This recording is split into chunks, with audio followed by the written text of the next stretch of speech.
अस्सलामुअलैकुम। वेलकम करते हैं आप सबको अपने YouTube channel H maths first one के ऊपर। तो बच्चों आज हम 9th क्लास मैथमेटिक्स का न्यू बुक का एक्सरसाइज 4.3 है, उसका बच्चों हम क्वेश्चन नंबर 1 समझेंगे। और क्वेश्चन 1 को समझने से पहले हमें बच्चों क्वेश्चन की जो स्टेटमेंट है उसका कम अज़ कम आइडिया होना चाहिए कि वो स्टेटमेंट के अंदर हमसे क्या डिमांड कर रहा है, क्योंकि जब तक क्वेश्चन नहीं समझ आएगा तब तक हम सॉल्व नहीं कर सकते। अब वो कहते हैं फाइंड करो एच सी एफ फाइंड करना है बाय फैक्टराइजेशन मेथड। अब एच क्या होता है और फैक्टराइजेशन क्या होती है। अगर आप लोगों ने बच्चों 4.2 और 4.3 मेरी वीडियो को देखा हुआ है तो आपको आइडिया हो जाना कि फैक्टराइजेशन के स्टेप्स थे वो हमने सारे सारे जो स्टेप्स थे वो अप्लाई किए थे। अब जो नया लेटर है बच्चों वो है एच एच हाईएस्ट, सी कॉमन और एफ क्या है, फैक्टर है। अब हमारे पास उसने हमें दो एक्सप्रेशन दी हुई हैं। हमारे पास दो एक्सप्रेशन हो या दो से ज़्यादा एक्सप्रेशन हो, हम उनको फैक्टराइज करें। फैक्टराइज करने के बाद जो हमें हाईएस्ट कॉमन नंबर मिलेगा ना वो हमारा क्या होगा, एच होगा। तो अभी चेक करते हैं।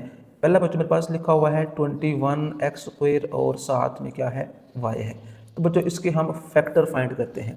जो 21 है ना बच्चों, 3 7 आर 21 एंड 7 1 आर 7।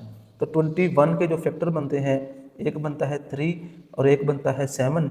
अब आगे आते हैं वेरिएबल, x की पावर 2 है तो हम x को 2 दफ़ा लिखेंगे और फिर बच्चों y को लिख दिया। आगे बच्चों 35x और y², इसके फैक्टर 35 के 7 5 आर 35, तो 7 मल्टीप्लाइड बाई 5। एक्स बेचारा अकेला है तो एक दफ़ा लिखा, वाई की पावर 2 है तो वाई को 2 दफ़ा लिख दिया। अगर आप इसमें से कॉमन फैक्टर ढूंढें तो कॉमन मतलब जो दोनों के अंदर मौजूद हो, आप देखिए तो 7 दोनों में है, 7 आ गया। ये एक्स इधर भी है इधर भी है, एक्स आ गया। वाई और वाई वाई, बाकी दोनों में कॉमन नहीं है, तो यही हमारा क्या होगा, एच होगा, 7x और 7y। आगे इसका सेकंड पार्ट अगर आप देखें तो उसमें लिखा हुआ है 4x² माइनस 9y²। तो पहले हम इसके फैक्टर बनाते हैं, फिर दूसरी वैल्यू को बाद में लिखते हैं। अब इसमें फैक्टर तो नहीं बन, जैसे ये फैक्टर बनाए हैं वो उस तरह तो नहीं बनेंगे, क्योंकि ये दो वैल्यूज हैं, दोनों के ऊपर स्क्वायर है। अब हमने चेक करना है ये किन का स्क्वायर है। जो 4 है ना वो 2x का स्क्वायर होल सारा बनेगा, 9y² बनेगा 3y का स्क्वायर। जब भी बच्चों दो वैल्यूज के ऊपर स्क्वायर हो और सेंटर में साइन हो माइनस का, तो उन्हें एक दफ़ा प्लस में लिख देते हैं और एक दफ़ा उन्हीं वैल्यूज़ को माइनस में लिख देते हैं। ये पहली वैल्यू थी। दूसरी वैल्यू में लिखा हुआ है 2x का square minus 3x and y। अब यहाँ पे स्क्वायर तो नहीं बन रहे तो हम स्क्वायर वाला पैटर्न भी यूज़ नहीं करेंगे। अब सारे में से कुछ कॉमन देखते हैं। इन सब में बच्चों x कॉमन सेम है, नज़र आ रहा है। जब यहाँ से x निकलेगा तो यहाँ से बचेगा 2x, यहाँ से x निकलेगा तो बचेगा माइनस का 3y। अगर आप देखिए तो जो कॉमन फैक्टर है वो हमारे पास ये बन रहा है, इधर भी है इधर भी है, 2x माइनस 3y। तो यही जो कॉमन फैक्टर है यही हमारा क्या होगा, एच होगा। पार्ट नंबर 3 है x³ - 1 x² प्लस x और प्लस 1। ये तो उसने में वैल्यूज दी हुई हैं, तो पहले x³ थी वो x का क्यूब होल कर दिया, आगे 1 है तो 1 अपना ही क्यूब है। अब यहाँ पे जो सेपरेट क्यूब है तो हम सेपरेट क्यूब का फॉर्मूला फिट करने लगे हैं, तो फॉर्मूले को ध्यान से देखना है। तो पहले बच्चों हम इनको लिखते हैं बगैर क्यूब के, x - 1 सेम लिख दिया। फिर जो फर्स्ट पे लिखा हुआ है उसका बच्चों हमने स्क्वायर कर देना है, सेंटर वाला साइन चेंज करना है, फिर दोनों वैल्यूज़ को आपस में करना है मल्टीप्लाई। जब x को 1 से करेंगे तो x आ जाएगा और एंड पे 1 का स्क्वायर। तो अगर हम इसको फर्दर सिंप्लीफाई करें तो x - 1 तो ऐसे ही रहेगा, x² प्लस x, 1 का स्क्वायर 1 होता है। जो दूसरी वाली वैल्यू है बच्चों उसके फैक्टर नहीं बनेंगे, मतलब कि ये ऐसे ही रहेगी। तो अगर हम दोनों में से कॉमन ढूंढें तो कॉमन में x² प्लस x और प्लस 1, यही हमारा क्या होगा, HCF होगा, x² प्लस x और प्लस का 1।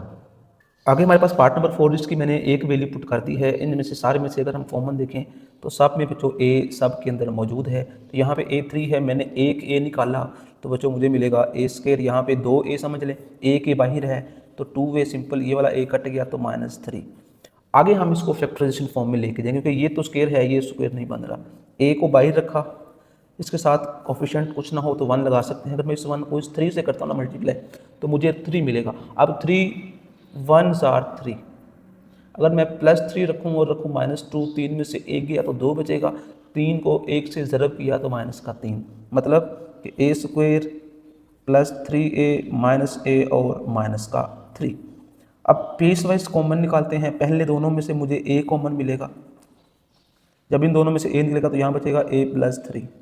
इन दोनों में बज़ाहिर देखने से तो कुछ कॉमन नहीं आ रहा। जब कुछ कॉमन ना आए तो हम 1 लेते हैं। कभी कभी -1 भी कॉमन लेना पड़ सकता है। इस केस में हमें -1 कॉमन लेना पड़ेगा। उसकी रीज़न ये है कि पीछे जो a+3 है, लेकिन यहाँ पे है -a और -3, इसलिए मैंने -1 कॉमन लिया। जब -1 कॉमन लेंगे तो इनके साइन चेंज कर देंगे, ये बन जाएगा a+3।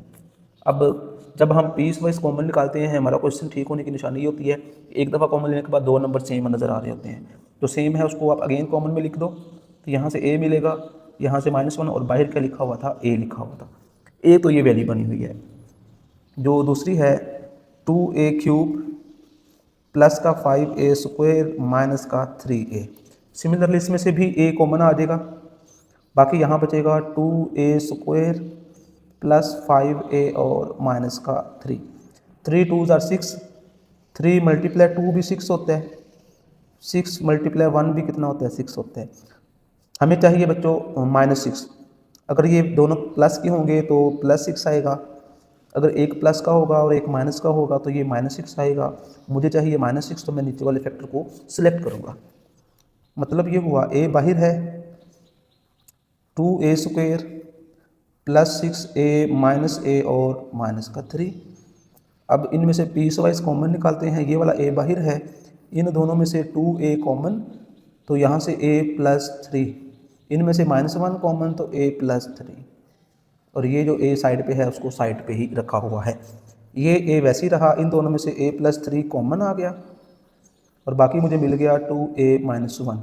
एक बच्चों ये आंसर है और एक ये आंसर है। अगर हम दोनों में से कॉमन ढूंढें तो कॉमन ही हमारा HCF होगा, तो मैं डायरेक्ट HCF लिख देता हूँ a × a+3, जो कि दोनों के अंदर मौजूद है। यही बच्चों हमारा HCF है। आगे पार्ट नंबर 5 है। ये लॉन्ग क्वेश्चन है। पहले जो 4 पार्ट हैं वो एज अ शॉर्ट क्वेश्चन है, आगे लॉन्ग शुरू होता है।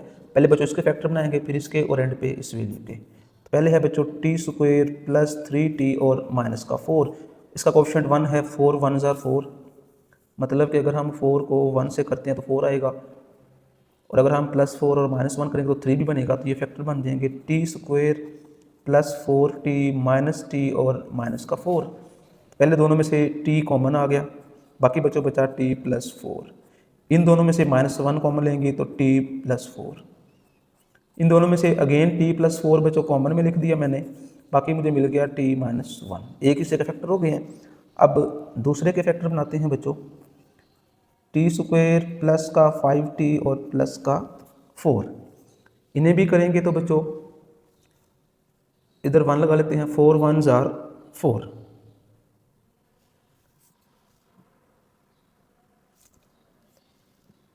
t² plus 4t plus t और प्लस का 4। लेकिन यहाँ पे अगर क्वेश्चन में देखें तो बच्चों क्वेश्चन में थोड़ी सी ये गड़बड़ है। वो गड़बड़ क्या है कि आपने यहाँ पे बच्चों माइनस लगाना है। तो माइनस से हमारा क्वेश्चन ठीक होगा, ये भी माइनस होगा, ये भी माइनस होगा, बाकी वैल्यू ठीक है। इनमें से t कॉमन तो t-4 बचा, -1 कॉमन तो t-4। -1 कॉमन लेने से इनके साइन जो है वो बच्चों चेंज हो गए हैं। दोनों में से t-4 कॉमन, तो बाकी बच गया t-1। एंड पे लिखा हुआ है t² -1, तो t अपना ही स्क्वायर है और 1 1 का स्क्वायर है। जब दो स्क्वायर्स हों सेंटर में माइनस का साइन हो, एक दफ़ा प्लस करना होता है और एक दफ़ा माइनस करना है, ये आप चेंज कर लीजिएगा। दोनों में तीनों में जो कॉमन है बच्चों वो हमारा HCF है, तो t-1 t-1 t-1, तो यही हमारा क्या है, HCF है। पार्ट नंबर जो 6 है बच्चों उसमें भी उसने हमें 3 वैल्यूज़ दी हुई हैं। तो इसका कोएफिशिएंट हम 1 लगाते हैं। 1 को अगर हम 56 से करें तो 56 आता है। अब हमने 2 नंबर ऐसे ढूंढने हैं जिनको मल्टीप्लाई करें 56 आए। 7 8 56 होते हैं, 7 जमा 8 15 भी बनेगा, मतलब x का स्क्वायर जमा का 8x जमा 7x प्लस 56। पहले दोनों में से x कॉमन आ गया तो x प्लस 8 बचा, अगले दोनों में से 7 कॉमन, x प्लस 7 8 are 56। इन दोनों में से अगेन x प्लस 8 कॉमन, तो बाकी बच गया x प्लस 7। आगे जो उसकी सेकंड वैल्यू है बच्चों को लिखी हुई है x² प्लस 5x माइनस 24। 1 को 24 से किया तो 24 बना, 8 ज़रब 3 24 होता है, 8 में से 3 निकलेंगे तो 5 भी आ जाएगा, मतलब x का स्क्वायर प्लस का 8x माइनस का 3x माइनस का 24। इन दोनों में से x कॉमन तो x प्लस 8 बचा, इनमें से -3 कॉमन तो x 3 8 ज़ार 24, माइनस कॉमन निकालने से साइन चेंज करने पड़ते हैं। दोनों में x+8 अगेन कॉमन में आ गया तो x-3 बचा। जो थर्ड वैल्यू है x² है प्लस का 8x है, इन दोनों में x सेम है तो x+8 बचा। इन तीनों में जो कॉमन है बच्चों x+8 है, तो HCF हमारा क्या हो गया है x+8, यही हमारा आंसर है क्योंकि ये कॉमन फैक्टर है।